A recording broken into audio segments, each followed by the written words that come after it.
tao! Sa isang sulok, hindi nakaligtas si Tango kay Tata Merting. Isang maliit na tao, matanda sa larangan.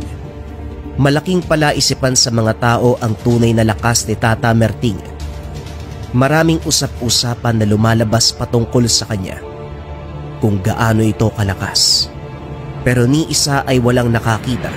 Nakuha niya ang respeto ng lahat ng tao sa baryo ng malalakas sa Tanggero dahil sa katandaan at pagiging veterano sa lihim na karunungan. Marahan siyang naglakad sa mesa ng pagsalak.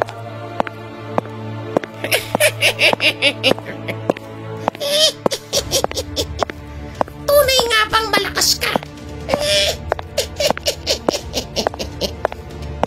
Sino ba yan?